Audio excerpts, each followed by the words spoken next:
Assalamualaikum warahmatullahi wabarakatuh. Bagaimana kabar kalian? Semoga kalian semua selalu dalam keadaan sehat walafiat dan semoga kalian semua selalu dalam lindungan Allah Subhanahu wa taala. Amin amin ya rabbal alamin. Seperti biasa, kali ini saya kembali akan menceritakan sebuah cerita horor yang berjudul Penumpang Ujung Desa. Jadi bagaimana cerita selengkapnya? Silahkan tonton videonya sampai selesai. Dan yang baru bergabung di channel ini, jangan lupa didukung dengan cara di subscribe, di like, di komen, dan di share agar kalian tidak ketinggalan video-video terbaru dari channel ini. Mari kita dengarkan dan menonton bersama-sama.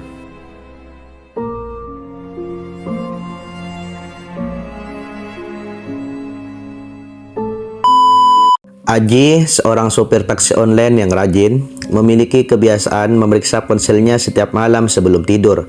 Bukan hanya karena ia berharap ada orderan tambahan yang masuk, tetapi juga karena ia ingin memastikan tidak ada pesan penting yang terlewat. Suatu malam, saat jarum jam menunjukkan pukul 10, sebuah pesan WhatsApp dari nomor tak dikenal muncul di layar ponselnya. "Mas Aji, saya butuh tumpangan ke alamat yang biasa. Jemput saya jam 11 malam ya." Aji mengerutkan kening.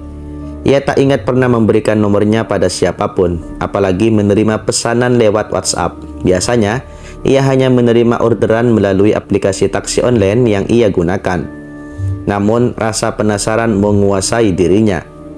Ia membuka profil WhatsApp pengirim pesan, tetapi hanya ada foto profil bunga mawar yang tidak memberikan petunjuk apapun. Alamat yang disebutkan dalam pesan itu adalah sebuah rumah tua di ujung desa, tempat yang sering ia datangi untuk mengantar penumpang. Aji merasa ada sedikit kejanggalan, namun karena ia belum mendapatkan orderan malam itu, ia memutuskan untuk menerima pesanan tersebut. Lagi pula, ia selalu percaya bahwa rezeki bisa datang dari mana saja. Tepat pukul 11 malam, Aji tiba di depan rumah tua yang dimaksud. Rumah itu tampak suram dan tak terawat, dengan cat dinding yang mengelupas dan tanaman liar yang tumbuh di halamannya. Aji membunyikan klakson beberapa kali, namun tak ada tanda-tanda kehidupan di dalam rumah. Ia mulai merasa ragu dan ingin membatalkan pesanan. Namun, saat ia hendak beranjak pergi, pintu rumah terbuka perlahan. Seorang wanita parubaya dengan rambut panjang tergerai muncul di ambang pintu. Wanita itu mengenakan kebaya sederhana berwarna putih, namun auranya memancarkan keanggunan yang tak terbantahkan. "Maaf, Mas Aji, saya terlambat sedikit," ucap wanita itu dengan suara lembut. Aji terdegun sejenak. Ia merasa ada sesuatu yang misterius dalam diri wanita itu. Namun, ia segera tersadar dan mempersilahkan wanita itu masuk ke dalam mobil. "Nama saya Laras," ucap wanita itu sambil menutup pintu mobil. Selama perjalanan, Laras hanya diam, menatap kosong ke luar jendela. Aji mencoba mengajaknya berbicara, namun Laras hanya menjawab dengan singkat dan datar. Aji merasa ada sesuatu yang aneh dengan Laras, namun ia tidak bisa menjelaskan apa itu. Setelah sampai di tujuan, sebuah rumah mewah yang terlihat sangat kontras dengan rumah tuanya di ujung desa, Laras membayar ongkos dengan uang pas dan mengucapkan terima kasih. Aji memperhatikan Laras berjalan memasuki rumah mewah itu dengan perasaan bingung.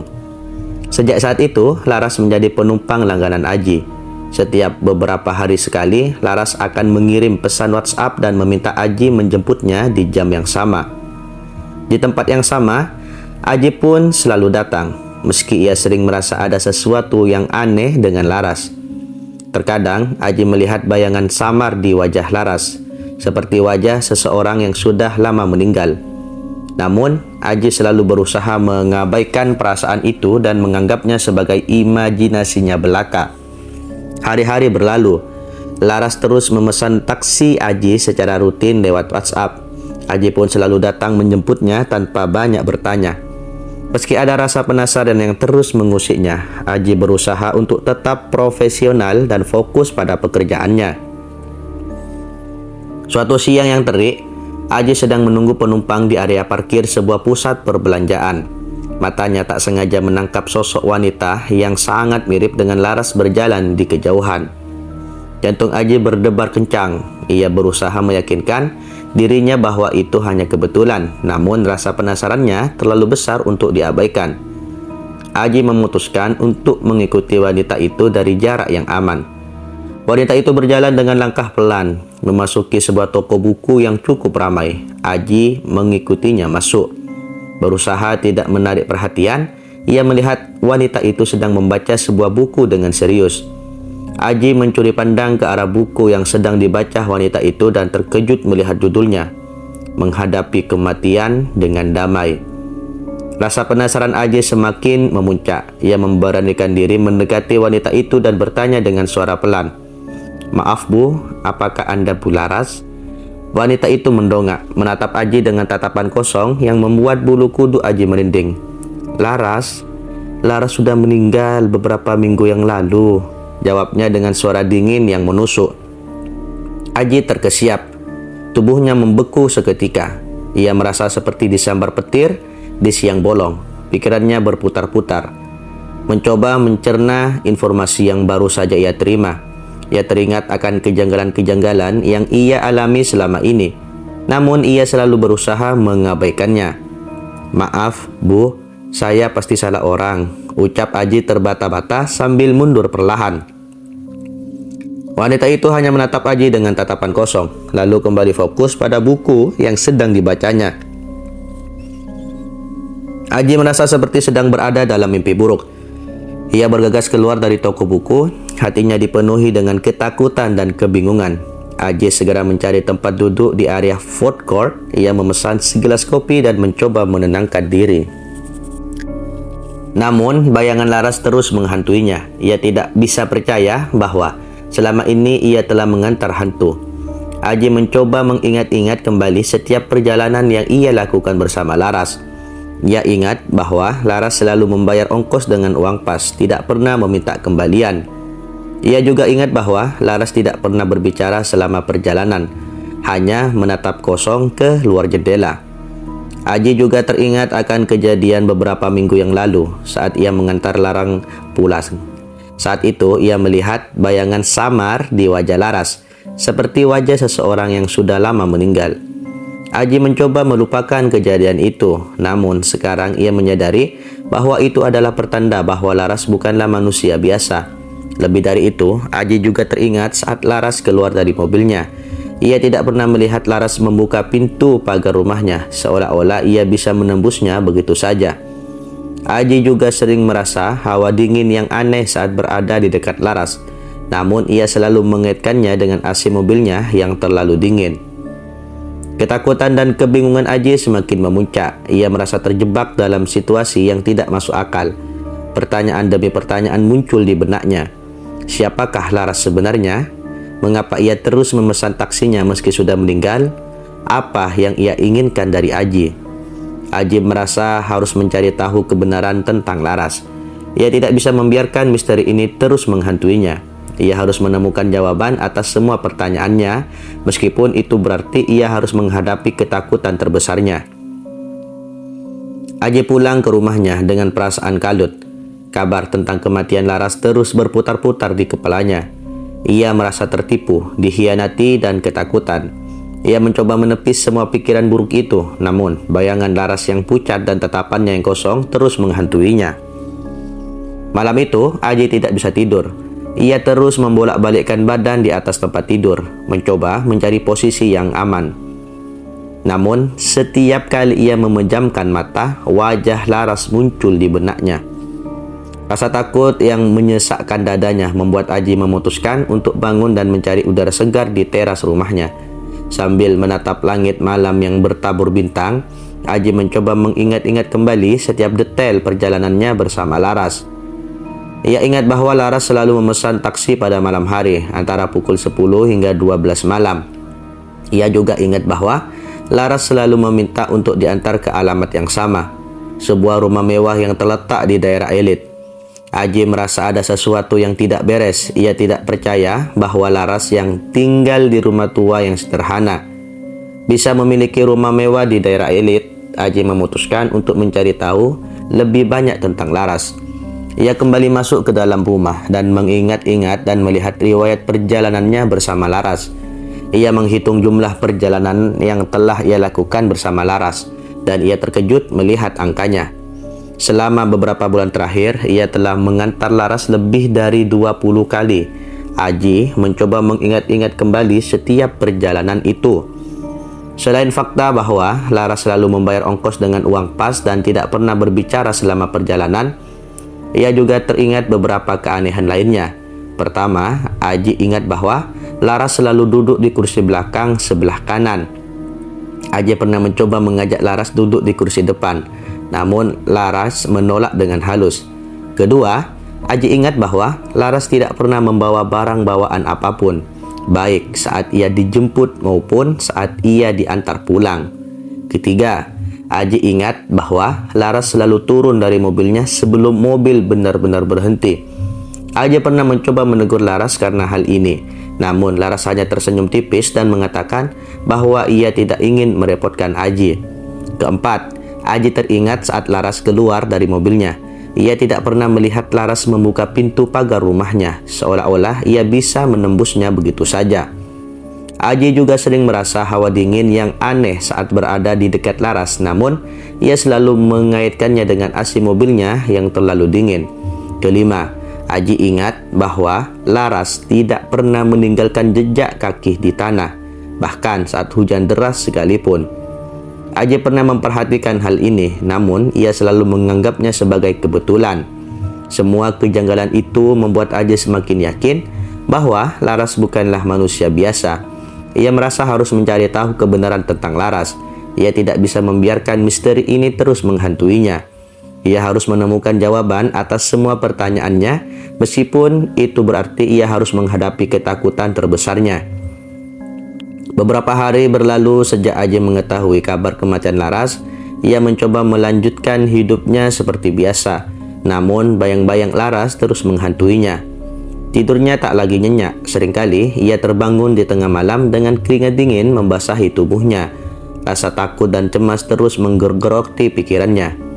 Suatu malam, saat Aji sedang duduk di ruang tamu sambil menonton televisi, ponselnya berdering. Sebuah pesan WhatsApp masuk dari nomor yang sudah sangat ia kenal, nomor Laras. Jantung Aji berdegup kencang, tangannya gemetar saat ia membuka pesan tersebut. "Mas Aji, saya butuh tumpangan ke alamat yang biasa. Jemput saya jam 11 malam ya." Pesan itu sama persis dengan pesan-pesan sebelumnya. Seolah-olah tidak ada yang berubah. Namun bagi Aji, pesan itu terasa seperti ancaman yang mengerikan. Ia tidak bisa membayangkan harus bertemu lagi dengan Laras, apalagi setelah mengetahui bahwa Laras sudah meninggal dunia. Aji terdiam, menatap layar ponselnya dengan perasaan campur aduk.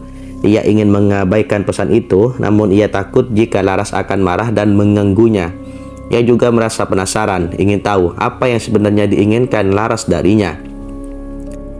Setelah berpikir panjang, Aji memutuskan untuk tidak membalas pesan itu.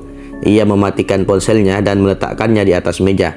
Ia berharap dengan mengabaikan pesan itu, Laras akan mengerti bahwa ia tidak ingin lagi berhubungan dengannya. Aji mencoba menenangkan diri dengan menonton televisi, namun ia tidak bisa berkonsentrasi. Pikirannya terus melayang pada Laras dan pesan WhatsApp itu. Ia merasa seperti sedang diawasi, seolah-olah Laras ada di sekitarnya. Saat jam menunjukkan pukul 11 malam, Aji mendengar suara ketukan di pintu. Ia terlonjak kaget dan menatap pintu dengan perasaan takut. Ia tidak berani membuka pintu, takut jika yang datang adalah Laras. Ketukan itu terus berlanjut, semakin lama semakin keras. Aji menutup telinganya dengan kedua tangannya, mencoba untuk tidak mendengar ketukan itu. Namun ketukan itu semakin keras, seolah-olah ingin mendobrak pintu. Aji tidak tahan lagi. Ia berlari ke kamarnya dan mengunci pintu. Ia bersembunyi di bawah selimut, berharap ketukan itu akan berhenti. Namun ketukan itu terus berlanjut, membuat Aji semakin ketakutan. Akhirnya setelah beberapa saat ketukan itu berhenti. Aji masih bersembunyi di bawah selimut, tidak berani keluar. Ia menunggu beberapa saat, memastikan bahwa tidak ada suara lain yang terdengar. Setelah merasa aman, Aji keluar dari kamarnya. Ia membuka pintu depan dengan hati-hati. Namun tidak ada siapa-siapa di luar. Aji melihat sekeliling, namun tidak menemukan tanda-tanda keberadaan Laras. Aji merasa lega, namun ia juga merasa bingung. Ia tidak tahu apakah Laras benar-benar datang atau tidak. Ia hanya bisa berharap bahwa Laras tidak akan mengganggunya lagi. Kejadian malam itu meninggalkan luka yang mendalam diri Aji. Ia tidak lagi merasa aman, bahkan di rumahnya sendiri. Setiap suara gemerisik atau bayangan yang melintas membuatnya terlonjak kaget. Tidurnya tidak nyenyak. Seringkali ia terbangun dengan keringat dingin membasahi tubuhnya. Keesokan harinya, Aji memutuskan untuk tidak lagi bekerja sebagai sopir taksi online. Ia takut jika ia terus bekerja, ia akan bertemu dengan Laras lagi. Ia tidak ingin terlibat lebih jauh dengan dunia gaib yang tidak ia mengerti. Aji mencoba mencari pekerjaan lain, namun tidak mudah. Ia sudah terlanjur trauma dengan pengalamannya bersama Laras. Setiap kali ia melihat mobil, ia teringat akan Laras yang duduk di kursi belakang, menatap kosong keluar jendela. Aji mulai menarik diri dari lingkungan sosialnya. Ia tidak lagi berkumpul dengan teman-temannya, tidak lagi pergi ke tempat-tempat ramai. Ia lebih banyak menghabiskan waktu di rumah, mengurung diri di kamarnya. Satu malam, saat Aji sedang duduk di ruang tamu sambil membaca buku, ia mendengar suara langkah kaki di luar rumahnya. Jantungnya berdebar kencang. Ia mengintip melalui jendela, namun tidak melihat siapa-siapa. Aji mencoba menenangkan diri, meyakinkan dirinya bahwa itu hanya imajinasinya saja. Namun, suara langkah kaki itu semakin dekat, semakin jelas. Aji merasa seperti sedang diawasi, seolah-olah ada seseorang yang sedang mengintainya. Tiba-tiba lampu di ruang tamu mati. Aji terlonjak kaget dan meraba-raba dinding mencari saklar lampu. Namun, saat ia menemukan saklar lampu dan menyalakannya, ia melihat bayangan samar di sudut ruangan.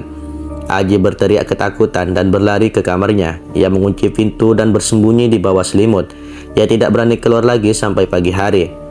Keesokan harinya, Aji pergi ke rumah seorang teman karibnya untuk sekedar bercerita panjang lebar tentang apa yang dialami. Temannya itu mendengarkan cerita Aji dengan seksama, lalu memberikan beberapa nasihat dan doa kepada Aji. Aji merasa sedikit lebih tenang setelah berbicara dengan teman dekatnya tersebut. Ia mulai rajin beribadah dan membaca Al-Quran. Ia juga mulai membuka diri kepada orang lain, menceritakan pengalamannya kepada teman-temannya. Perlahan tapi pasti, Aji mulai bisa mengatasi rasa takutnya. Ia tidak lagi merasa diawasi, tidak lagi mendengar suara-suara aneh, dan tidak lagi melihat bayangan samar. Ia mulai bisa tidur nyenyak dan menjalani hidupnya seperti biasa. Namun, Aji tidak pernah melupakan pengalamannya yang mengerikan itu.